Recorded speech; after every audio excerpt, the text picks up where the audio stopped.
Literally. In a land of likes, leggings, and lattes comes a podcast hosted by two basic bees, Becca and Maddie. This is the Basic Bee Podcast. The trees are really staying outside. Yeah, they are. It's gonna storm. Yes, hopefully we'll get some good rain because all my plants are almost dead. Well, you could just water them. I've given up. You're like just praying for rain even though Yeah. you have perfectly good water. Yeah, exactly. Well, welcome back to I can't talk. Welcome back. How's your week been, bees? Yeah. Bees, how has your week been? Maddie has lingering sickness. Yeah, last week's episode was a bit of a struggle. I'm sure you're going to hear it when it comes out. It's not COVID. I did get tested. It's not. I'm pretty sure it's just a lingering cold. But I apologize for any nasaliness or clearing my throat. Yeah, for all of our Bachelorette watchers, Maddie's going to be the new Hunter. With I his hate that nasal guy. sounds. I'm over Hunter. I never want to see his face again. I don't think he's going to be in any more Bachelor shows. But hopefully not. Maybe he'll be the Bachelor. That'd be terrible. They'd have to get bachelorettes that are like 5'2". Yeah. How's your week been? My week's been good. So today we premiered our toxic work environment episode. So, but since then I got a new job. Woo! That was so enthusiastic. I don't want to scream and hurt the poor bee's ears. Right. But yeah, so I got a job. It all worked out the way it was supposed to. So, Of course. Yeah, it's been fun. We got to go to Cedar Point together. Oh, yeah. We haven't talked about that. Yeah, I know. It's already almost been 2 weeks. Can you believe it? Yeah, I was going to say one of my obsessions last week was Steel Vengeance, which is the roller coaster that we rode like 6 times. But, yeah, it was a great trip. That was right when my sickness started. I wasn't, like, full-blown sick, but that really sucked because my throat was hurting. We thought it was so we went for 2 days to Cedar Point. Thursday you were fine. Yeah, I was totally And it was fine. Adam, your boyfriend, that was dying. Yeah, he was getting sick from the roller coasters. Yeah. But then Friday, you weren't feeling good, but we thought it was maybe because you were screaming so much Thursday. Yeah, it was just my throat. Like, it Uh-huh. was nothing else. And then the day that we came back, it was just full-blown cold. I had to leave work early the next day. It was really rough. And usually I'm over stuff pretty quick, but I mean, this is lingering still, which sucks because I don't want my voice to be annoying on this. But yeah, we're kind of running it down to the wire. We're not super ahead on the podcast. Yeah, we need that's to okay. get back ahead, but it kind of makes things more relevant that way. Yeah, I kind of like it. Yeah, so, and we'll have to post some pictures from the Cedar Point trip, too. We will. So. We have to talk about our recent obsessions. Yeah, why don't you go first? Okay. One of my recent obsessions has been Fear Factor. Okay. Because Adam has a smart TV and there's like a whole Fear Factor channel. So Wow. every time we don't know what to watch, we just turn it on and it's so good. Really? They don't make that show anymore, do they? No, it has Joe Rogan on it. He was the host and apparently he's like high all the time on it, which makes sense. But it's so funny seeing like the early 2000s fashion and the way they talked and everything. Yeah. But they made them do some gross shit. Yeah. Like, there was the one where they had to eat pizza with cow's bile as the sauce, Ew. rotten cheese as the cheese, maggots as the topping, That's so disgusting. and curdled... I can't remember. It was absolutely curdled blood. Ew. Yeah. And they had to eat a whole piece of pizza that was like that. So, That's terrible. it can't be I don't good. know how you watch it, but I love it. yeah. Anyway, what's your recent obsession? We're going from bile and maggots to So my mom bought me these really cute new pair of rain boots. Oh, yes. You got to see them. They are beautiful. Yes, I'll post them on the podcast, and I absolutely adore them. They're pink. They're pink, and they're so cute. But now I'm like, I don't even want to wear them and scratch them. But they're so beautiful. It doesn't rain that much here. Yeah, so I'll post a picture of them on the podcast. And then I'm trying to think of like a makeup obsession. I've been really into the it's a TikTok trend. Well, maybe not a trend as more of a hack, but Maddie's taking her pants off. I needed to take them off. Well, that will get us some clicks at least. I'm listening. But it's where you put like concealer under your eyebrows to make them look a little bit better. So if they're like, yeah, it's like the way this one girl did it on TikTok was she did like everything but her eyes, and then she did her eyebrows, then she put concealer like right under the eyebrows for anything she wanted to hide and make it look more defined. So I've been doing that. Are you a person who does their eye makeup first or last? Last. I can't do it first. I have to do my eye makeup first because there's so much fallout. See, and that's what people have said. It's just, I think it's a routine. Because, you know, when I learned makeup from my mom, like 20 years ago or whatever, that's the way she did it. And so, like, I've always done it that way. And so, like, it's like, it'd be like reinventing myself. So I should probably try it, but. Yeah.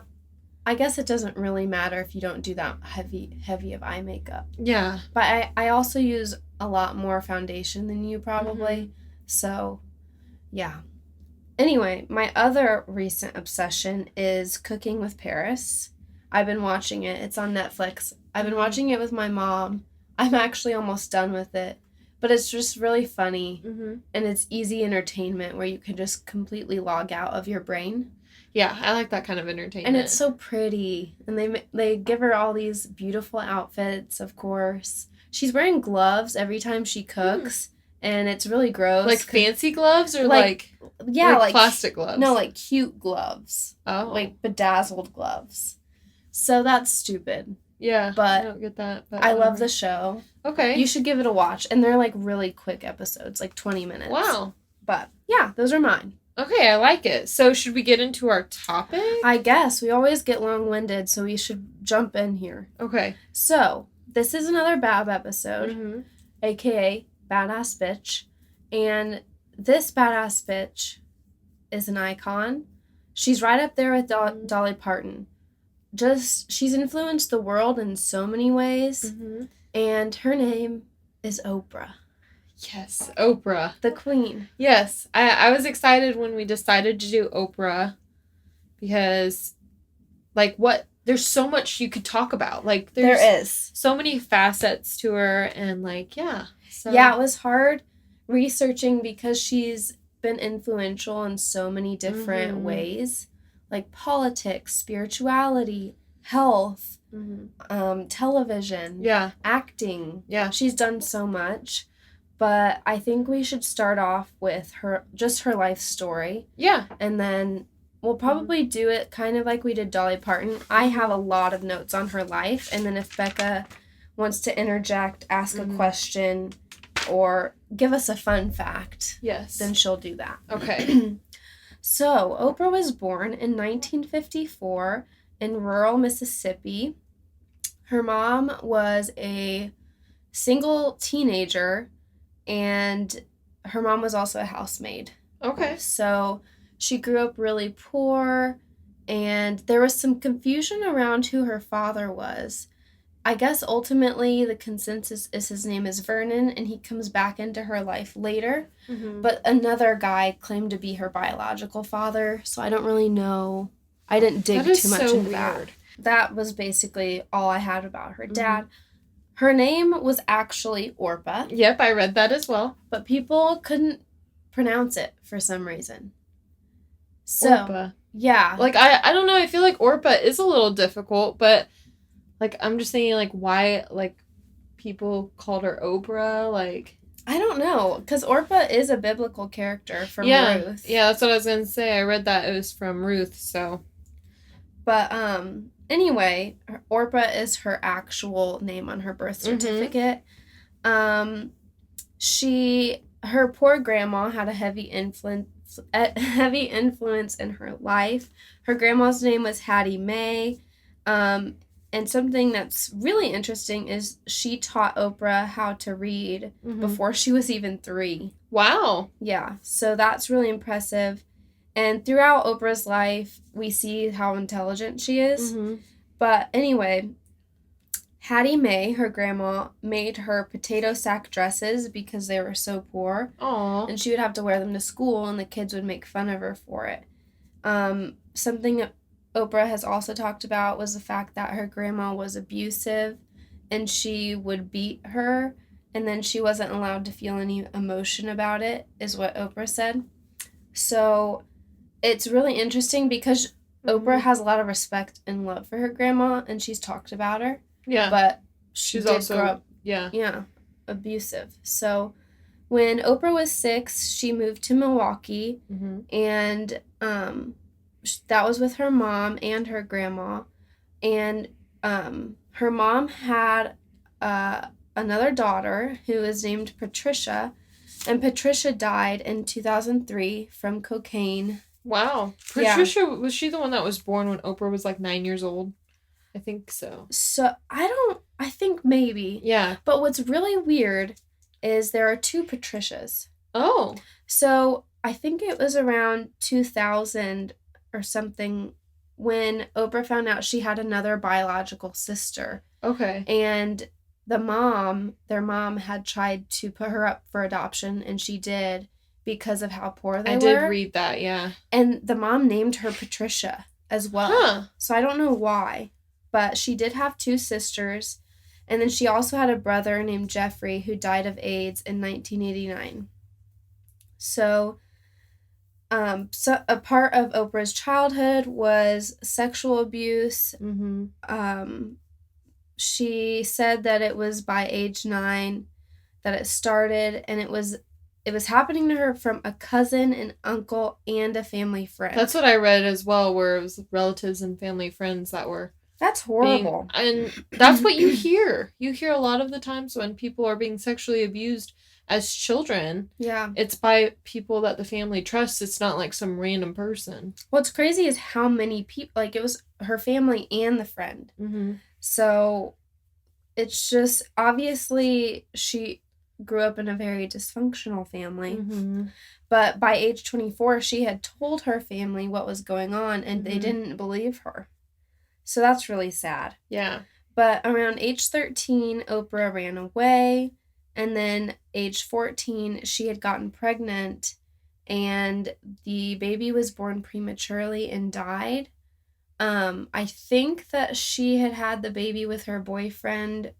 I'm not sure. But she has had several romantic relationships throughout her life. But anyway, so after she lost the baby, her biological father, well, we don't know. His name is Vernon, the one who she knew as her father. Yeah. Told her, this is your second chance, and you need to make something of your life.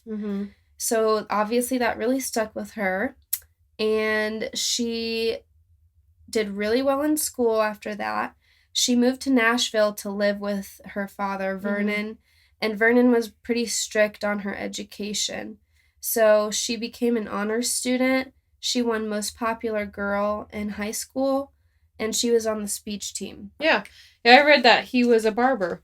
Yeah, he was a barber. Yeah. I think he was a businessman as well, and then he was also in the armed forces of some sort. Yeah, so he just was trying to set her up for success, and I think, biological or not, that kind of speaks to who he is. Yeah. And I couldn't find any information on, like, why him and her mom weren't together. Yeah. But I couldn't really find much about, like, her father. Her mom was a teenager when she had her. So I'm sure they weren't, planning on getting married or anything. Yeah. Well, this was the 50s, though. That's true. The 50s, I would have thought that. Yeah, I don't know. So, and especially for him living in Tennessee, and then she was and Mississippi, then Milwaukee. Yeah, that's true. So it was weird. I'm not sure. I did get a lot of this off of Wikipedia, so okay. I could go back and double check. But, so anyway, she was clearly very intelligent and well-spoken if she won Most Popular because she related to people. When she was 17, she won a beauty pageant. It was the Miss Black Tennessee beauty pageant. Yeah. And then after that, a black radio station in Nashville called WVOL hired her to do their news. Mm-hmm. So then she won an oratory contest scholarship to Tennessee State University, which was like a notoriously black college. Yeah. And what's really interesting is she didn't finish her degree there right away. Mm-hmm. It took her a long time. Yeah. But as a child, her grandma claims that she interviewed her corncob doll and the crows on the fence. Oh my gosh. So she obviously had like her interviewing skills and her desire to speak early. Yeah. And I'm sure that has a lot to do with her grandma. Yeah. Wanting her to be well-spoken and stuff. So then she was the youngest and first black female news anchor in Nashville. So she was an icon there. And then from there, she moved to Baltimore for news. Mm-hmm. Then she was recruited for a talk show called People Are Talking. Mm-hmm. She hosted a show called Dialing for Dollars. And then in 1983, she moved to Chicago to host the AM Chicago show. Yep. What's really interesting about that was it went from being last in Chicago's ratings to first. Yeah.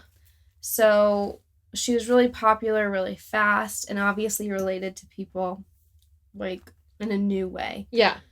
And also, she was not only one of the only females, but one of the only black females to be doing anything that was ruled in a world of white men. Yeah. Which is kind of like Dolly Parton, because they're both representing different people. Yeah, and I think it's really interesting, too, to note that she was born in 1954, and she had a #1 rated show in Chicago by 1983. So she really was, like, 29 at that point. So that's really crazy. So she was still young when she basically had a #1 show.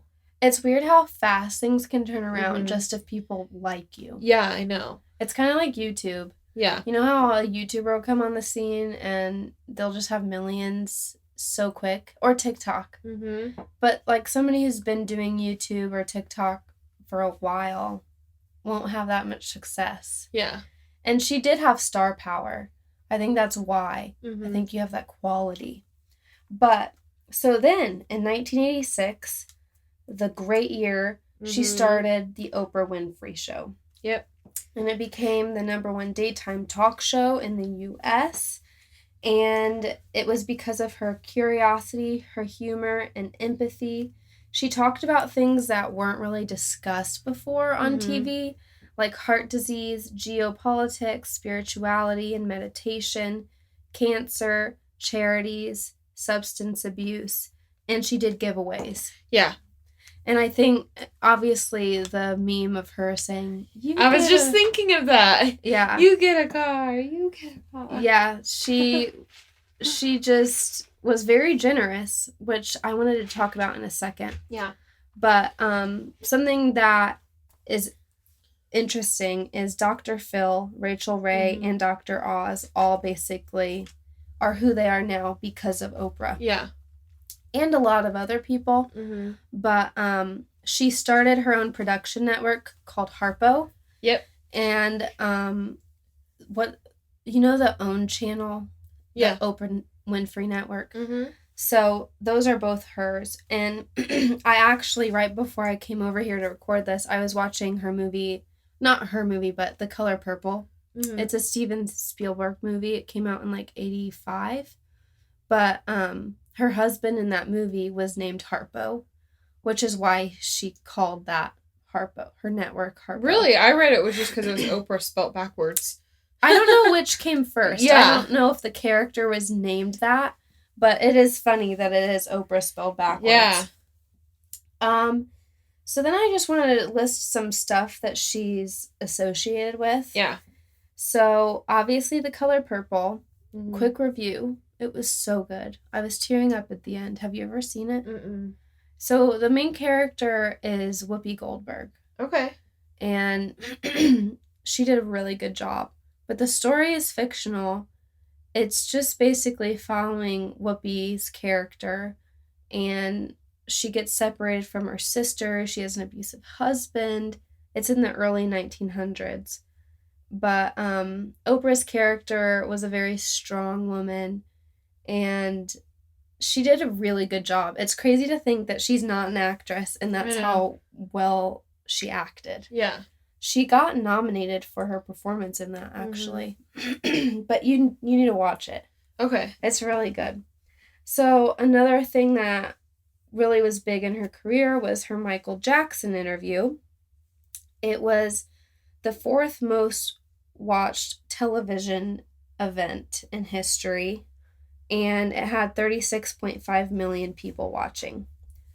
So then also, I thought these were just kind of funny. She was a voice in the Bee Movie, which I didn't know. I didn't know that either. I just remember Jerry Seinfeld being the bee. I don't know which character she was. Yeah, I watched that movie years later, and I realized how bad it was. I mean, that's kind of like our whole childhood. Right? Realizing how bad things are that we love. I know. But the Bee Movie became like a meme. Mm-hmm. People are like making fun of it. Mm-hmm. I don't know why. But it, like everything else, is coming back. I guess. Mm-hmm. Then she was also the voice of the princess's mom in The Princess and the Frog. Oh, okay. But I haven't seen that. Yeah, we talked about that last week with Mariah. You need to watch it. I know. It's not... I don't love Disney movies. And that sounds bad. But well, I don't. You need to at least give it a shot. It's pretty good. You might like this Disney movie. So. Well, I do love frogs. Yeah. I would definitely make out with a frog. Does it have to turn into a prince, or it could just stay a frog?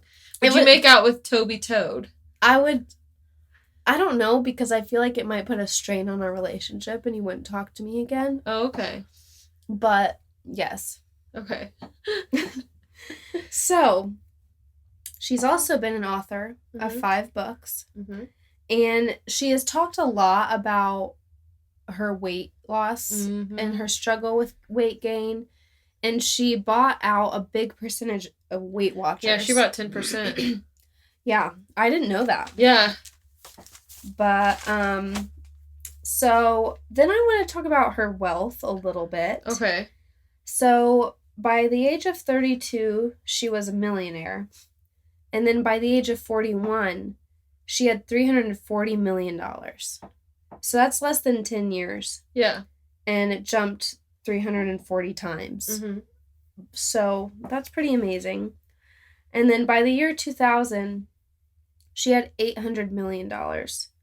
And then in 2004 through 2006, Forbes named her the only Black billionaire and the first Black woman billionaire in 2003. So, she making that dough. Yeah, she has a lot of do-re-mi. I was reading that a college offers a course on basically how she's run the business of herself and like accumulated all this wealth. That's insane. I feel like I'd like to take that. I know. It's a class about Oprah. How could you not love that? I know. Sounds like a great idea. It's called like Oprah the Tycoon or something. Wow. I don't know what university talks about it. So the last thing I really had on my notes was about her generosity. So by 2012, she had given $400 million, actually over $400 million to educational purposes and over 400 scholarships. also, something that was cool was in 2006, she took 1,065 employees on vacation to Hawaii. Oh my gosh. As a celebration and a thank you to the 20 years of her show. That's amazing. I know. I'm just picturing all of the tourism employees freaking out because Oprah's 1,000 employees are coming. Right. But I'd be down. I know. And she probably would tip well. Yeah, probably. And, she probably paid for everything, like, from the plane tickets to the hotel to the food they wanted to eat, You would think. Yeah. If she's a billionaire. Yeah, for real. But, I wish she was my boss. I don't know which island they went to. Yeah. Which do you think? Because you've been to Hawaii. They probably went to either the Big Island or, like, Maui. Because Maui is, like, I think the #1 beach in America. What? Yeah. What? How's that rated? I have no idea. Like, Kauai, which is where I went on my honeymoon, is, like, is it 3 or 6 or something? But, yeah, Maui, I think, is #1. So, but, yeah, like, Destin's on there. Hilton Head's, like, number 17. Destin? Yeah. Why Destin? I don't know. I think they're going off how clear the water is. That's almost stupid. Yeah. I guess it's just, like, prettiest beaches. Okay. But, yeah, like, they had, like, one in, where was it? It was either Jersey or Maine or something, and I was like, that is so random, but... That is random. Yeah. I would not picture Jersey. I guess they could have... Jersey Shore, baby. I picture Jersey as just a grease ball. Like a greasy hairball out of a cat. With a lot of gel. Yeah. Yeah. I'm grossed out. Okay, not... Sidetracked. Yeah. So... Then she gave $21 million to the Smithsonian. I can't remember what exhibit it was, but it was something to do with the history of, like, Black culture. Something like that. And then 1998, she started Oprah's Angel Network, and it's a charity that gives grants, and basically she pays the fees that a charity has to pay. But anyone who donates, the money goes 100% to causes, and you don't have to worry about it not going where you want it to. Yeah. I don't know what Oprah's Angel Network is doing right now. Hopefully something with the hurricane that's going on. Yeah. But she did give, like, $11 million. So the Angel Network raised $11 million for victims of Katrina. Yeah, I read about that. But she gave $10 million of her own to match that to the victims of Katrina. Yeah. Yeah, I also read that Angel Network, one of their big programs was girls' education in South Africa. Oh, yeah. That was something else. But that was all of my notes about the little nitty-gritty details of her life. But I was thinking we could just talk about why she is a badass bitch. Okay. Or do you have any other fun facts about her life? I have a lot of stuff. I don't know let's how hear. much I should get maybe to. we should do that because I mean we're doing great on time. Okay, so like you said, she's the richest African American she was named the richest African American of the 20th century, and the world's only Black billionaire for 3 years running.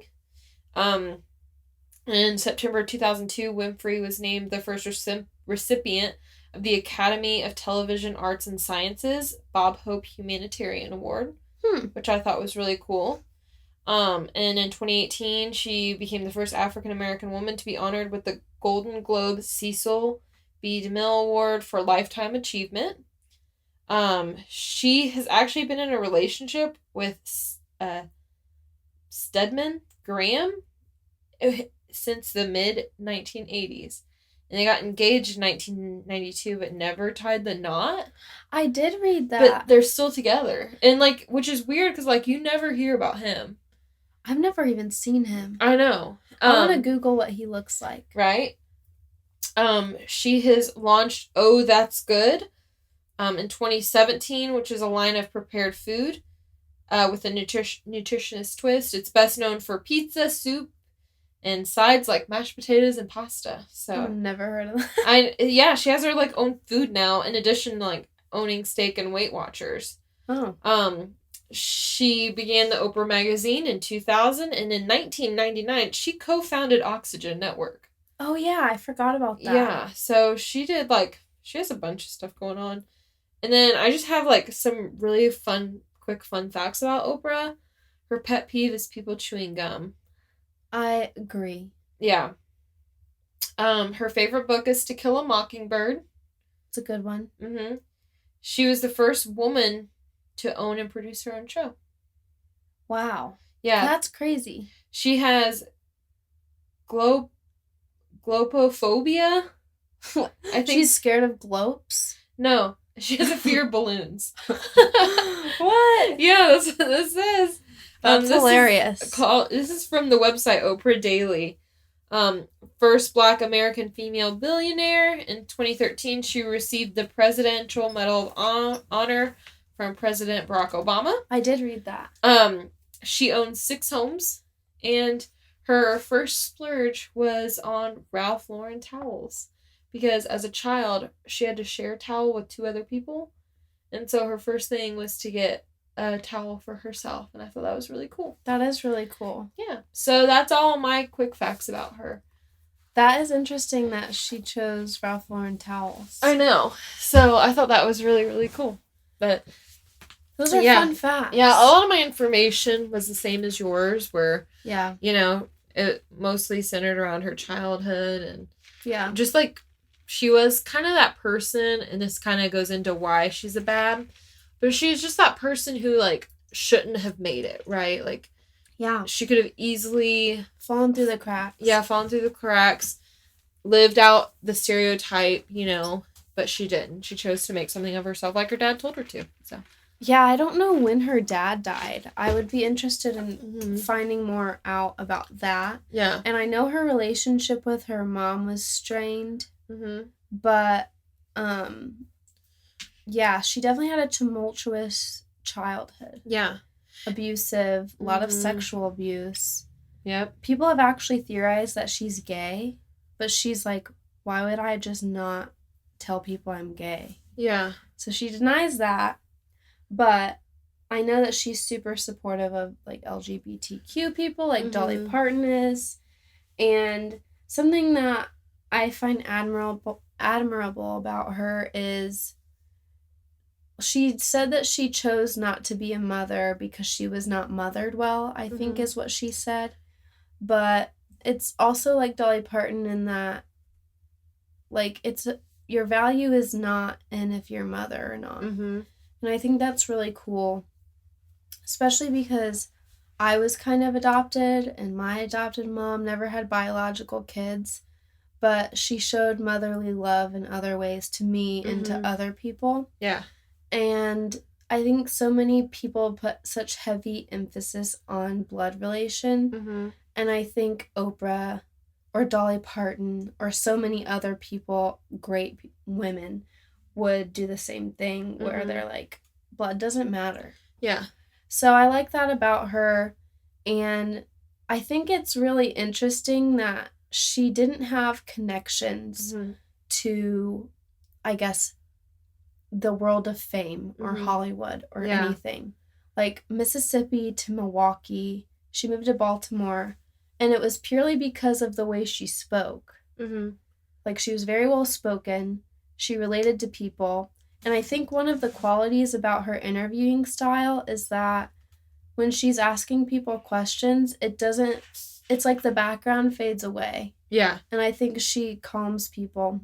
Did you watch the interview she did with the royal people? I was going to ask if... I'm definitely going to say we need to talk about the Meghan Markle and Prince Harry interview. I thought she did a really good job. I wasn't really watching it thinking about Oprah, obviously, at the time. So it'd be cool to, like, go back and, like, watch her interviews knowing what I know about her now. Yeah. Because I didn't realize her life was so crazy. I know. And she has just a natural knack for it. But, yeah. What are your thoughts? Well, I was just, if, like you said, without where would Dr. Phil or Dr. Oz be? You know, like, yeah.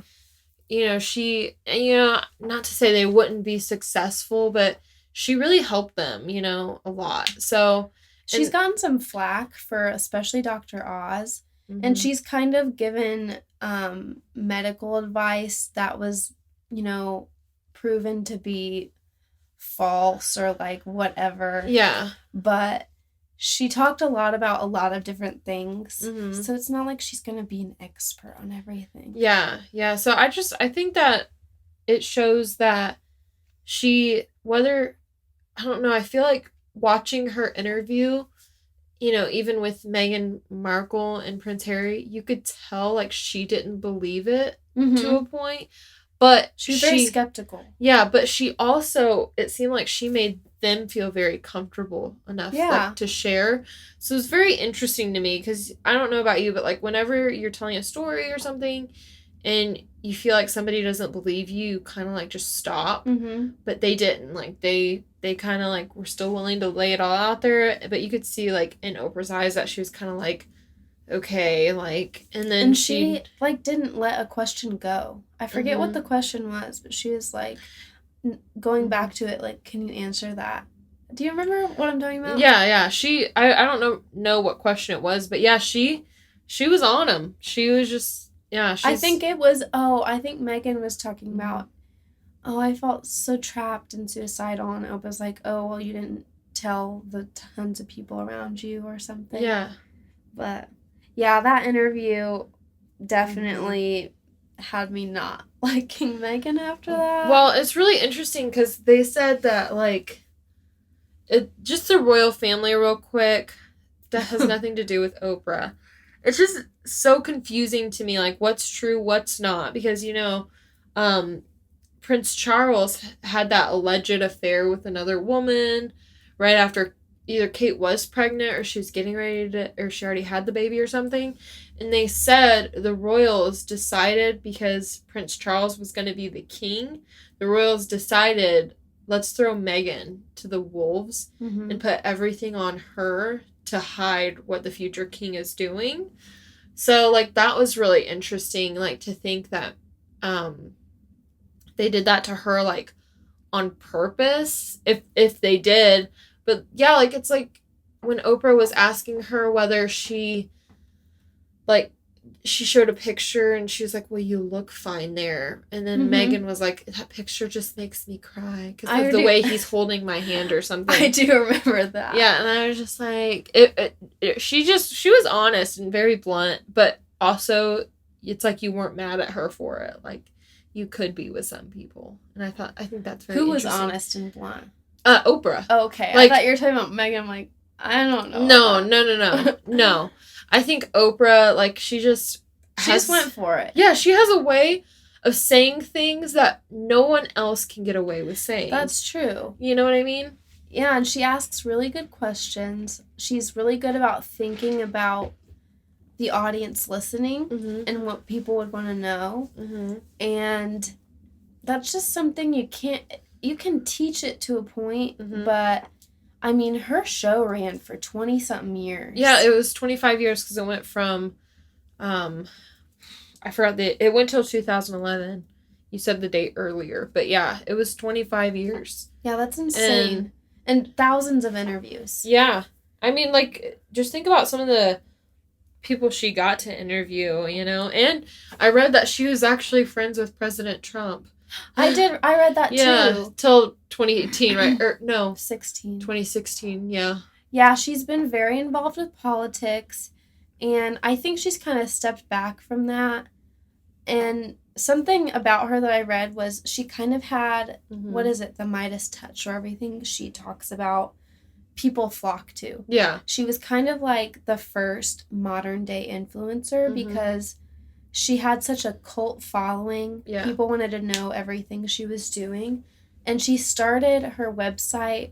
She started a reading list. So she would tell people books that weren't necessarily... Yeah, she started like her own book club or something, right? Something like that. And the people that would have their books on that would be like New York Times bestselling author because of her. Yeah. So she wanted to promote people with lesser known voices and people who deserved it, which is really cool. But she also on her website had like lists of her favorite things. Oprah's favorite things was what it was called. I remember that, yeah. So, yeah, it's funny because now influencers are using their Instagram stories like with a swipe up link. But Oprah was doing that first. Yeah. Yeah, because like you said, everything she touched kind of turned to gold, it blew up. And now she's kind of, probably enjoying her wealth, taking a step back. I did read one of her houses she owns is in Indiana. Really? It wasn't a city I hadn't heard of. But it makes sense because she was in Chicago for so long. Yeah. But there was something else. What were you going to say? Just that she had... So according to... let me see here. I was trying to figure out how much she had given because it... Like, for instance, like, she just gives so much. Like, she just donated in 2020 $10 million to coronavirus relief. So, there's so many mixed numbers here. But, yeah, they talk a lot about, how much she's given just on her show. And the consensus is about $400 million towards donation or towards educational programs alone. So $400 million, I just think is crazy. But she is a billionaire. She is. So yeah, she's like, and it's, she gave away 300 new cars in 2004. Oh yeah. That's what she's kind of, I don't want to say known for because she's known for a lot of different things. But like what I find so interesting is how much she's like produced, how much she's hosted, how much she's starred in. It's like, I don't know how she has time for it. I know, that was the hard thing about my research. It was like overwhelming to just dive in to stuff she's been in for acting. Or like, I mean, it hasn't been that much, but she's just had her, what's the saying? Her spoon in so many pots. I don't know. You know what I'm saying? She's she's done so much. But especially after watching The Color Purple today, I'm like, she was a really good actor. Yeah. She was in actress. Yeah, she was in The Ellen DeGeneres Show. Yeah, but she was also in A Wrinkle in Time. That's what it was. Yeah, that's kind of more recent. That's true. So yeah, she's been like, it's crazy to think that she's almost 70 years old. That is weird because she's not that much older than my mom. She was born 10 years before my mom. But it's so strange also thinking that her grandma was a housemaid. And one of the things her grandma said was, hopefully you can be like a maid too and find you some good white people. Like, that's what she grew up thinking. And that wasn't that long ago. Yeah.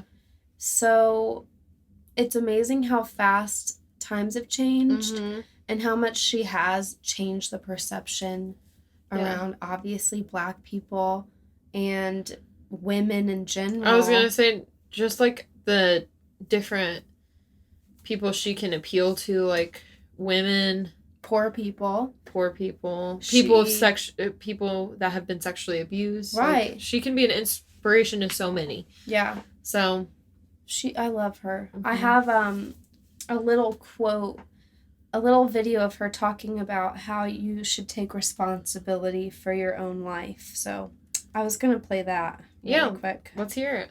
Hey, we're here in life class again.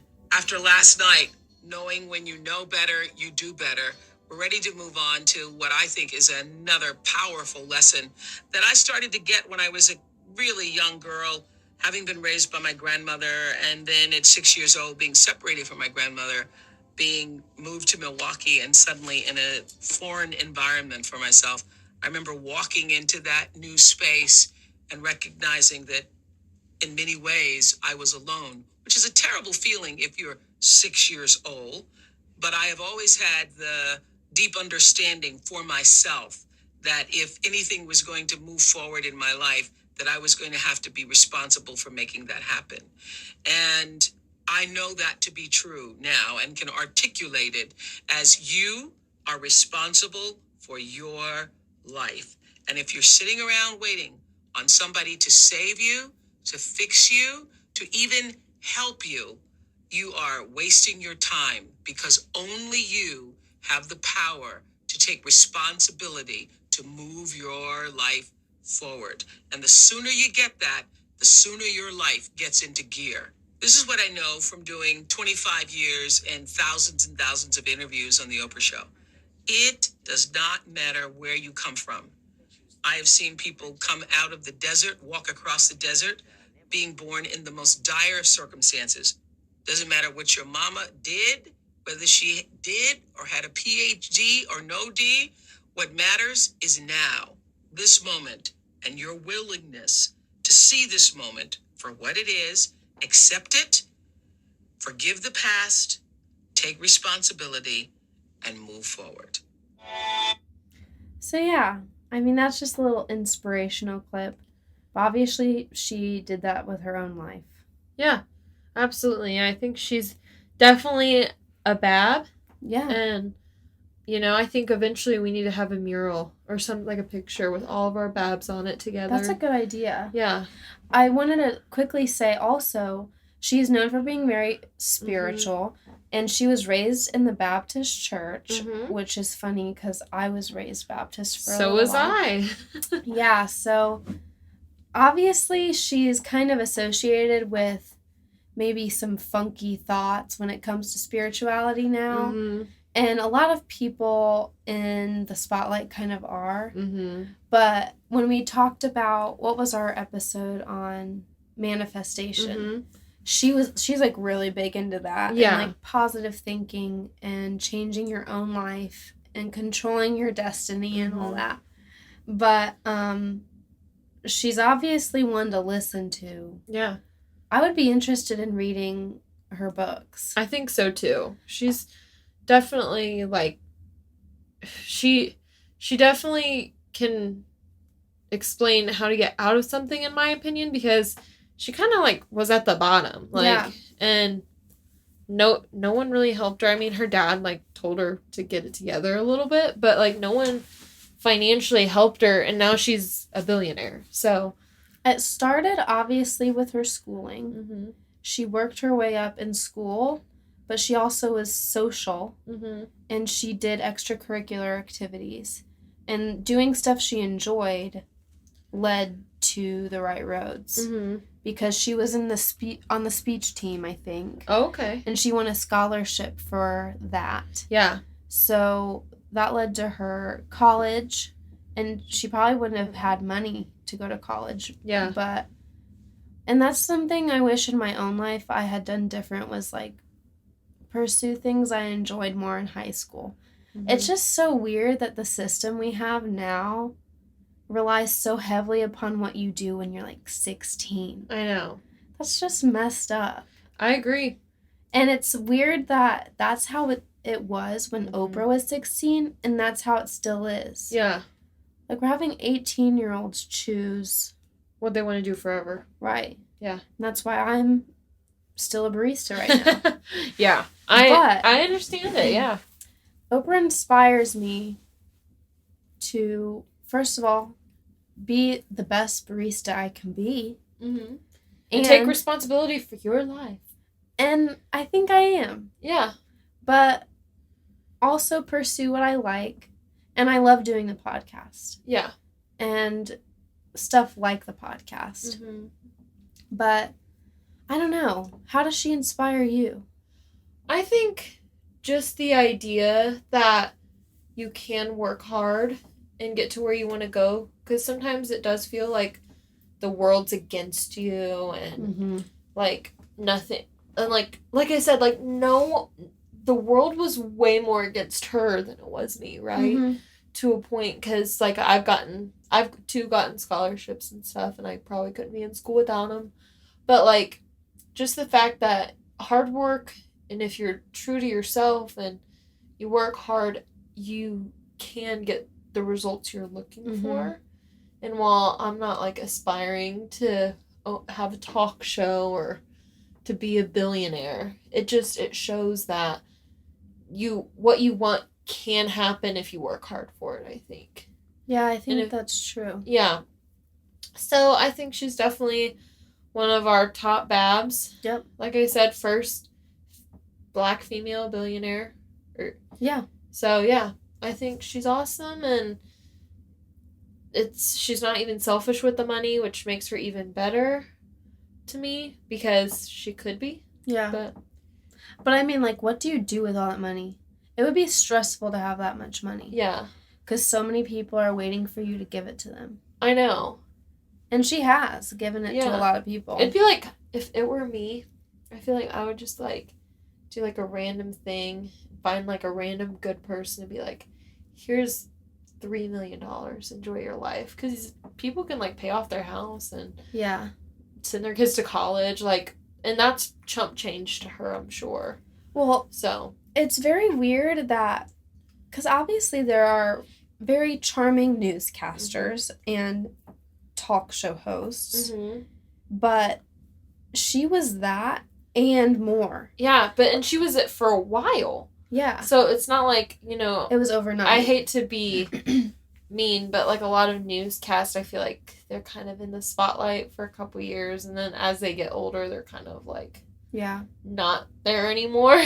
Because, like, I mean, but she stayed on for 25 years to entertain people for 25 years and just retire from the show because you wanted to retire and do something different. Like, and she chose to do more than news, obviously, because she was on radio, and then when she did have her own show, it was more than just interviews. Yeah.